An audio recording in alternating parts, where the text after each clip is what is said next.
रसूलुल्लाह सल्लल्लाहु अलैहि वसल्लम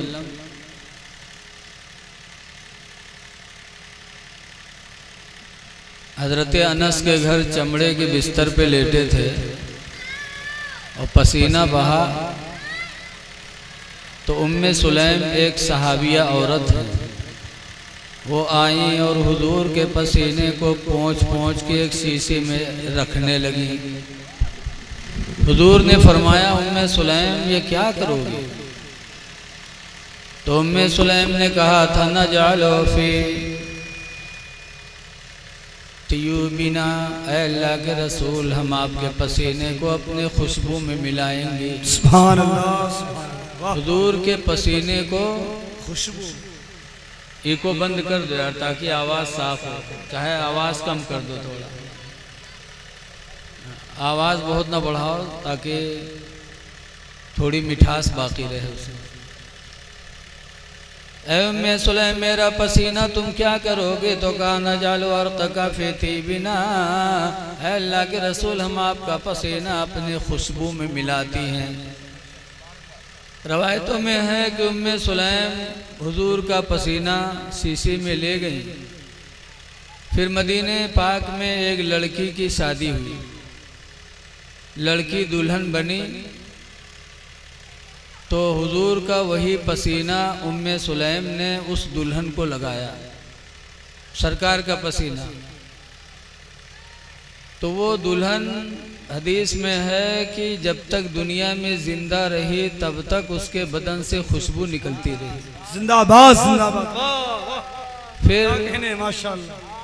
फिर उससे जो लड़के पैदा हुए वो लड़के भी नबी के पसीने की बरकत से महकते रहे। अरे वाह वाह वाह, जिंदाबाद।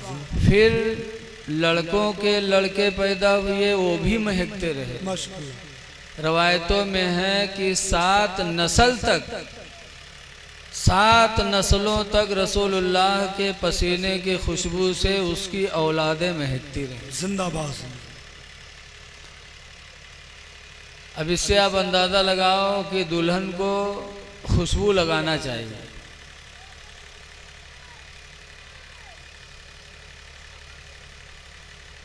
नबी का पसीना लगाया गया तो महकी, और हमरा तुमरा पसीना कोई का लगाए दो तो जूता तो खावे जी।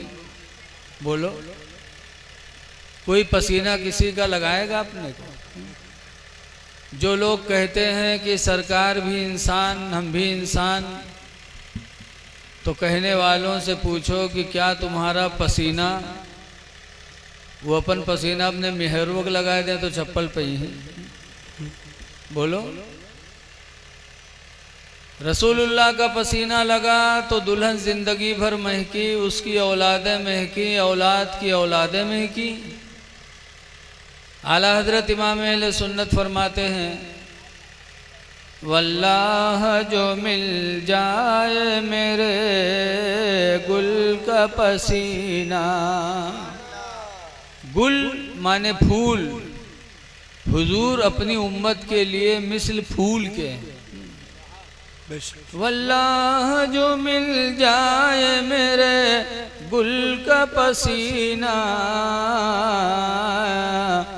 और मांगे न कभी इत्र न फिर चाहे दुल्हन फूल, मांगे न कभी इत्र न फिर चाहे दुल्हन फूल। नबी की जिंदगी हमारे आपके लिए नमूने अमल है। कुरान हुजूर पर नाजिल हुआ तो उस कुरान में अल्लाह ताला ने फरमाया, वन्किहुल अयामा मिनकुम, ऐ मेरे बंदो तुम में जो औरत बेवा हो जाए उससे तुम निकाह कर लो। बेवा से निकाह कर लो। आज बेवा से निकाह करने में आदमी हिचकिचाता है कि उसके साथ निकाह हो रहा है, वो मरेगा हम कैली हम मर गए। बोलो, बेवा को मनहूसिन समझते हैं कि ये मनहूस है, लेकिन ऐ लोगों, पैगम्बर इस्लाम सल्लल्लाहु अलैहि वसल्लम ने इस पर सबसे पहले अमल किया। जिंदाबाद। रसूलुल्लाह सल्लल्लाहु अलैहि वसल्लम ने अपनी पहली शादी बेवा ही से फरमाया, जबकि सरकार कितने खूबसूरत थे, कितने खूबसूरत। फरमाते आला हज़रत कि आँख वाले और दीदे कोर, कोर माने अंधा, जिके दीदे अंधा होएगा वो कुछ देख पाई। दीदे कोर को क्या आए नजर क्या देखे, दीदे कोर को क्या आए नजर क्या देखे। सरकार बहुत खूबसूरत है। एक बहुत बड़े यहूदियों के आलिम थे हजरत अब्दुल्ला बिन सलाम। मदीने में उनकी खजूर की बाग थे, खजूर तोड़ रहे थे। और यहूदी आलिम थे, आसमानी किताब तौरात के अंदर उन्होंने पढ़ा था कि आखिरी ज़माने में एक नबी मक्का में पैदा होंगे, लोग उनको सताएंगे तो मक्का छोड़कर मदीना आएंगे। तो ये इंतज़ार में थे कि एक टाइम आएगा कि वो आखिरी नबी मदीना आएंगे। और जिस दिन मदीना पहुँचे, तो जब मदीना पहुँचे तो मदीने की लड़कियां गीत गाई थी। कौन गीत? सोने के थाला में जाओ ना परोसे कि आ जाओ आंगन माल्ला मुझे। ये गीत नहीं गाई थी मदीने की लड़कियों ने। मदीने की लड़कियों ने अपने अपनी छतों पे चढ़ के रसूलुल्लाह की खुशी में कहा था, तलअल बद्रु अलैना मिन सनियातिल वदाई। मदीने की लड़कियों ने कहा था, तलअल बद्रु अलैना, 14वीं रात का चांद आज हमारे ऊपर तुलू हुआ है। जिंदाबाद। 14वीं रात का चांद, पहली दूसरी रात का चांद थोड़ा होता है और बढ़ते बढ़ते जब 13-14 तारीख आती है तो चांद पूरा भर जाता है। तो मदीने की लड़कियों ने नबी को चांद नहीं कहा था बल्कि 14वीं रात का चांद कहा था। अब इससे अंदाजा लगाओ सरकार कितनी खूबसूरत। लेकिन सरकार ने सबसे पहला निकाह किया 25 साल की उम्र में, और किया नहीं, दावत आई। मक्कतुल मुकर्रमा में एक औरत थी खदीजा, 2 मरतबा उनकी शादी हुई थी। एक मरतबा अतीक से शादी हुई और उनके घर रही, 2 लड़के पैदा हुए। फिर अतीक का इंतकाल हो गया, खदीजा बेवा हो गई। कुछ दिनों के बाद दूसरी शादी अबू हाला से किया। अबू हाला से भी 2 लड़के पैदा हुए और अबू हाला का भी इंतकाल हो गया। खदीजा फिर बेवा हो गई, 2 मरतबा बेवा हुई। तो उन्होंने ठान लिया कि अब मैं दूसरा निकाह नहीं करूंगी। 2 मरतबा बेवा हो गई, लेकिन खूबसूरत भी बहुत थी, मालदार भी बहुत थी। 40 साल की उम्र में भी अल्लाह ने उन्हें काफ़ी खूबसूरती अता फरमाई थी। ये अल्लाह की अता है। बहुत सी औरतें 25 से 30 साल में बुढ़िया लागे और बहुत सी 50 साल की हो जाती और जवान लगती हैं। हजरत खदीजा 40 साल की थी, लेकिन अल्लाह ने क्या रौनक दिया था खदीजा को कि मक्का के बड़े बड़े मालदारों ने निकाह का पैगाम भेजा, बड़े बड़े नेता लोगों ने निकाह का पैगाम भेजा। लेकिन खदीजा ने कहा ना, 2 मरतबा बेवा हुई हूँ, अब निकाह नहीं करूँगी। लेकिन जब रसूलुल्लाह सल्लल्लाहु अलैहि वसल्लम की शोहरत हुई और देखा कि अरब की गलियों में जब सरकार चला करते हैं दिन में तो बादल अपना साया किए रहता है, नबी का साया जमीन पे नहीं पड़ता, मक्खियाँ मेरे नबी के बदन पे नहीं बैठा करती, न कोई मक्खी रसूलुल्लाह के बदन पर बैठी। और सरकार चलते थे तो साया भी जमीन पे नहीं होता था, बादल अपना साया किए रहता था। अरब के लोग अपनी अपनी अमानतें, ईमान तो नहीं लाते थे लेकिन अपनी अपनी अमानत हुजूर के पास रखते थे। सोना चांदी पैसा कौड़ी रखते थे कि आप इसको रख लो, जब हमारी जरूरत होगी तो हम आपसे मांग लेंगे। ईमान नहीं लाए लेकिन रसूलुल्लाह की सच्चाई पर पूरे मक्का के लोगों का ईमान था। तो जब सरकार की इतनी इज्जत देखी तो वो खदीजा जिन्होंने बड़े बड़े लोगों के रिश्ते को ठुकराया, उन्होंने खुद हुजूर की बारगाह में एक औरत को भेजा और कहा जाके मोहम्मद से कह दो, इन्नी क़द रग़िबतु फ़ीका या मोहम्मद, जाके मेरी तरफ से कह दो कि खदीजा आपकी दीवाना है, आपसे मोहब्बत करती है, आपके निकाह में आना चाहती, इसलिए मोहम्मद से कह दो मुझे अपने निकाह में कबूल कर लें। तो सरकार ने क्या कहा, ऐ नौजवानों जरा नबी की जिंदगी देखो। आजकल तो नौजवान अगर कोनो बिटिया तनी के मुस्कियाई बोली बोले के चल देते कलकत्ता बम्बई भगा ले जाते, बप्पा हुआ थाने में पकड़ के तूरे जाते, घर कुड़ुक्की होते बिल्डोजर चलते। आज का नौजवान इस तरह करता है। लेकिन ऐ नौजवानों अपने नबी की जिंदगी देखो।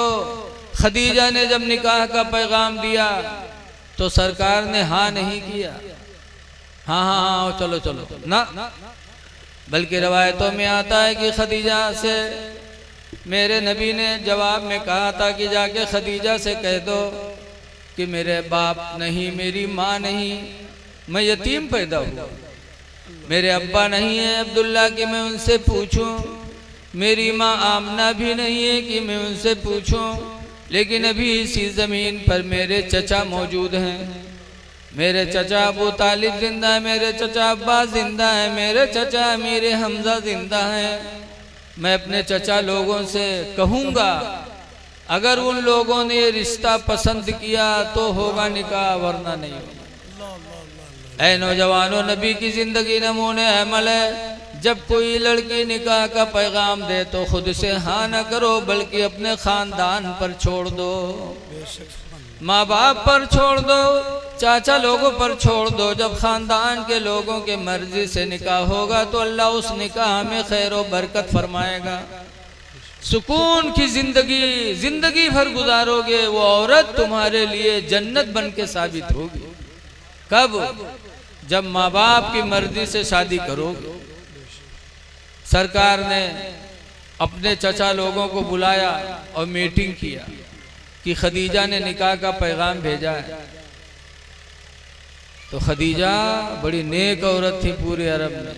ए लड़के, अरे यार न जाओ, थोड़ी देर बैठ जाए, फारसी अंग्रेजी नहीं सुना रहे यार, उर्दू ही सुना रहे हैं।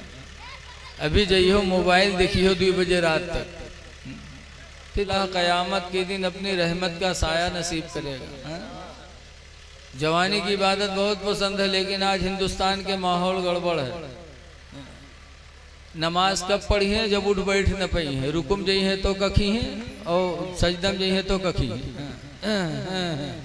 बताओ, जवान थे तब नहीं पढ़ा। ऐसे हज करे कब जई है? जब बुढ़ाए जई है। तो सब सफा मरवा के दरमियान में सही करेंगे, हाजी दौड़ते दौड़ते ही कखी है वही वही है। बताओ, हिंदुस्तान का माहौल बहुत गड़बड़। जो हज करने जाते हैं उनसे पूछो कि दूसरे ममालिक के लोग हज करने जवानी में आते हैं कि हम सफा मरवा के दरमियान दौड़ेंगे, कोशिश से अल्लाह के घर का तवाफ करेंगे, अरफात में जाएंगे तेजी के साथ, वहां खड़े होकर के दुआ करेंगे परवरदिगार से जोहर से लेके मगरिब टाइम तक। जवानी की इबादत बहुत पसंद है। बहरहाल है बच्चों, थोड़ी देर आए हो सुन लो, 1 घंटा आप टाइम दे दो बस। सरकार ने चचा लोगों को बुलाया, पूछा तो हुजूर के चचा अबू तालिब बड़े थे, खड़े हुए, कहा लोगों, ऐ मेरे भाइयों, पूरे अरब में खदीजा जैसी औरत कोई नहीं। माशाअल्लाह, खदीजा लाजवाब है। और मेरा भतीजा मोहम्मद तो उससे लाजवाब है, सुभान अल्लाह। लिहाजा मैं ये रिश्ता पसंद करता हूँ। तो सरकार के चचा अबू तालिब ने निकाह पढ़ाया और 400 ऊंट अपनी तरफ से खदीजा को महर में अता फरमाया। अल्लाह अल्लाह जिंदाबाद। सरकार के चचा अबू तालिब ने खदीजा सरकार के घर रुखसत होके आई तो माँ बाप नहीं, खानदान की मर्जी से निकाह किया था, लेकिन खदीजा ने सरकार को क्या सुकून बख्शा, क्या सुकून की जिंदगी दी कि सरकार गारे हिरा में इबादत करने जाते थे तो खदीजा रोजाना खाना पानी लेके जाती थी। कितनी दूर था हिरा? मक्का से 4 किलोमीटर दूर। वो अरब की गर्मी लेके जाती थी, 4 किलोमीटर पैदल जाती थी, फिर हिरा पहाड़ी पे चढ़ती थी, जिस पर चढ़ने में आज बहुतों की हिम्मत नहीं पड़ती। 100 हाजी में से 10 हाजी ऐसे मिली हैं जो हिरा पहाड़ी पे चढ़ पाते, लेकिन खदीजा अपने शौहर की मोहब्बत में रोजाना खाना पानी लेके हिरा पहाड़ी पे चढ़ती थी। 15 साल तक ऐसे किया। 15 साल मुतवातिर खदीजा अपने शौहर को हिरा पहाड़ी में खाना पीना देती रही। तो अल्लाह ताला ने जिब्रील अलैहिस्सलाम को भेजा, कहा जिब्रील जाओ खदीजा को मेरा सलाम सुना दो और कह दो खदीजा से कि तुमने जो 15 साल अपने शौहर की खिदमत की है, इसके बदले में तुम्हारे लिए मैंने जन्नत में मोतियों का महल बना के रखा। जिंदाबाद। मोतियों का महल। मोती सोना चांदी से भी कीमती होती। मोतियों का महल अल्लाह ने खदीजा के लिए बनाया। पता चला कि जब कोई औरत अपने शौहर की दिल से खिदमत करती है तो अल्लाह उससे राजी हो जाता और उसका ठिकाना जन्नत बन जाता। सुभान अल्लाह। लेकिन आज देखा जाता है कि आदमी सुबह है तो कहीं आज हमारे पेट फिरा थे, आज हम कुछ ना बनाए पे बासी वासी खाई ले। वो बेचारा बासी खा के चला गया हर जोते। बाद में यहाँ अपना कहीं ताज़ा खाना बनाई है, खई है तो के मोहल्ला में घूम घूम पंचायत करी है, हंसी हैं खेली हैं। और जब जनिए क्योंकि आए हुए के टाइम होएगा है, बस मुँह कुप्पा तना फुला घर में बैठ गई। अब वो आदमी बेचारा निरहा तरसा शाम के जब लौटी जोत के गन्ना काट के तो ऐते आवत ना अब्बा ढूंढी ना अम्मा का ढूंढी। अब्बा अम्मा से का मतलब, न भाई न बहन न बिटिया न लड़का। ऐते आवत पूछी गुडुआ कम्मी कहाँ है, कहाँ है गुडुआ कम्मी? लागत है बगैरू के कयामत आई जाता। और नहीं पहन तो घर में घुसे, हुआ गए ढूंढे पहन तो हम कुप्पा तना फूला है। अब बड़ी हिम्मत के हाथों लगे, कहा बात गुरु कम्मी कहा बात है, भगवान जा अपने भैया ले करो हमका ले करो। कहीं का है, कहीं तोर भैया आज हमका गाली दी से, या तो भैया ले करो हमका ले करो। गाली दी से लाओ लाठी कहाँ है? लाठी पकड़ा है। दिन भर बेचारा गन्ना काटिस और शाम की आवा तो चुड़ैली ने लाठी पकड़ा दी। ऐ मेरी माँ बहनों, जरा रसूलुल्लाह की बीवी खदीजा की जिंदगी देखो। 15 साल तक खाना ले ले जाके खिलाया और 15 साल जब पूरे हुए तो सरकार पर कुरान नाजिल हुआ। हजरत जिब्रील आए कुरान की आयत लेकर के और फरमाया इक़रा पढ़ो।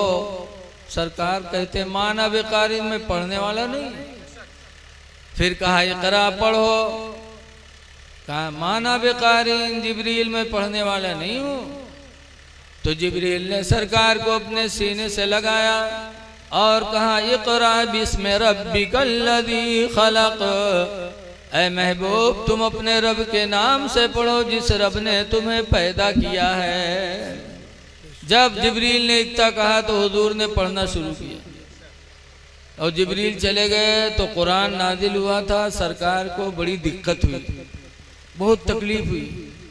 तो घर पहुंचे और घर जाते जाते खदीजा से कहते हैं, बुखारी की हदीस में है कि ज़म्मिलूनी ज़म्मिलूनी, ऐ खदीजा मुझे चादर ओढ़ा दो, मुझे चादर ओढ़ा दो। खशीत अला नफ्सी, मुझे अपनी जान का डर लग रहा है, चादर ओढ़ाओ खदीजा। तो 15 साल तक खाना ले ले जाके खिलाया। और सरकार गहरा से आते थे तो सेब केला लेके नहीं आते थे, लेकिन वारे खदीजा 15 साल खाना खिलाया और 15 साल के बाद जब सरकार आए परेशानी बयान की तो खदीजा ने जवाब क्या दिया? वो बोली कि सरकार को सुकून मिल गया। कौन बोली थी? खदीजा ने कहा था कल्ला वल्लाहि ला युखज़िकल्लाहु अबदा, हरगिज नहीं, अल्लाह ताला आपको कभी रुसवा नहीं करेगा। आप क्यों परेशान हैं? इन्नका लतसिलुर रहमा, इसलिए कि तुम लोगों पर रहम करते हो। जब तुम लोगों पर रहम करते हो तो अल्लाह ताला तुमको जलील नहीं करेगा। वतक्सिबुल मादूमा, और यतीमों और बेवाओं को तुम कमा कमा के खिलाते हो। वतहमिलुल कल्ला, और कमजोरों का बोझ लाद लाद के उनके घरों तक पहुंचाते रहते हो। ये सरकार की जिंदगी थी कि कोई बोझा लिए जाता था और जहाँ देखते सरकार की ये परेशान हो रहा है तो उसका बोझा सरकार अपने सर पे रख लेते और उसके घर ले जाके दे आते।